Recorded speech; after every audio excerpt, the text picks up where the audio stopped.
The apple doesn't fall too far from the tree. Think about the biggest frauds in hip hop. Most of them, they hang out together, right? Sean Kingston, one of them, he's best friends with Soulja Boy. They're fucking frauds, right? And then we get to find out that Bow Wow was frauding, and Bow Wow and Soulja Boy just did a fucking album. So all these frauds, they learn from each other. Now, I like Bow Wow. Do not get it fucked up. I like him as a person. I don't think he's someone that people should just hate. However, the facts is the facts.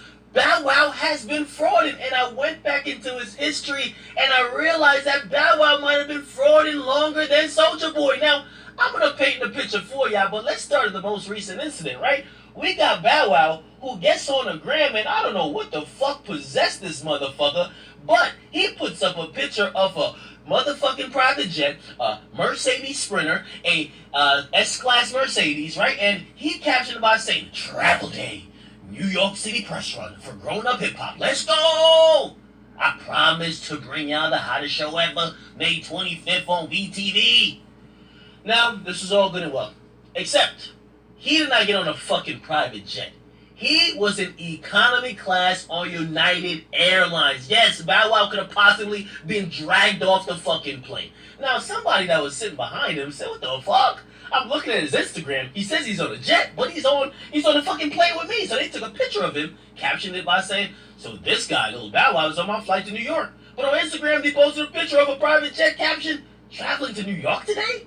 Shaking my fucking head. Now, the thing about liars is that even when you confront them about lying, they don't tell the truth. They're a fucking liar. They tell more lies to cover up the initial lie. Now, again, he could have caught the L right there and just took it and just bowed out, but then he doubled down.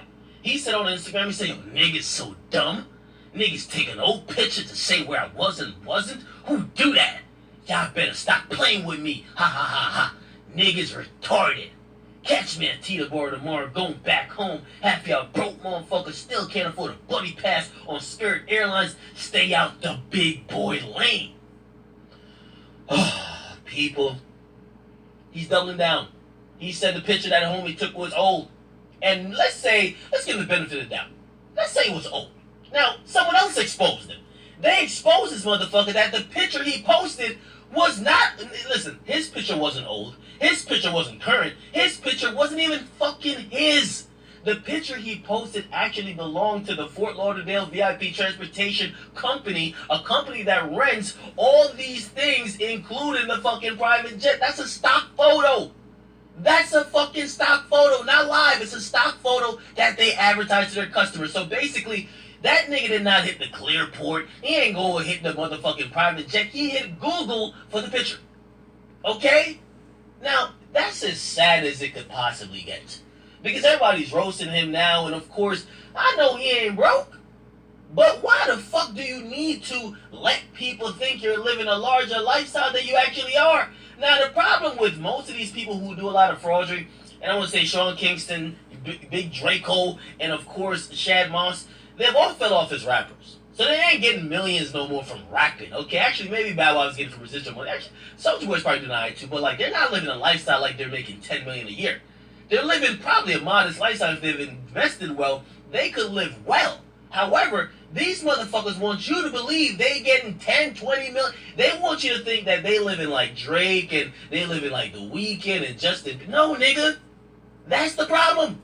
They don't want to just seem like they're okay. They want to still have the perception they're living that lifestyle. Now, the reason why I'm saying that Bow Wow is the new fraud king is that I did a little research on Bow Wow, and I realized that his fraudery, it goes all the way back, okay? All the way back. I mean, I could go back to 2009, but I don't want to make this video too long. I'm going to just start at 2014. He usually does at least 3 fraud acts every year, okay? I'm going to just point out a couple of them. Let's start at 2014. Now, in 2014, he posted up on Instagram, him in a Ferrari acting like that was his new purchase, and basically, he put up a caption saying, "Take the drop top to the night spot. Keep the California in California. We went hard tonight, Grammy weekend." He put a picture of him in the car. Now, first of all, I don't know if he was trying to rhyme his fucking caption, but this is the reason why you're not popping no more. But I like you. I'm just letting you know you're cool, but bro, you cut the fucking fraudery out, all right? Now, when the car company that rented him the car saw that shit. And by the way, he had made the bold proclamation that year on Instagram that, yo, he not like these other rappers because he doesn't rent, he buys. So when the car company he rented from actually put up the same photo, and they said, our good friend Bow Wow pulling out to the Grammys with our Ferrari, California. Oh my God. Oh my God. They exposed you. How the fuck you paid them to get the car for the weekend and they exposed you, Bow Wow? What the fuck going on? Goes to show, Bow Wow, you should have humbled yourself and just gave them a fucking shout out. Now, 2015, Bow Wow was getting a very bad rep for living with his mama.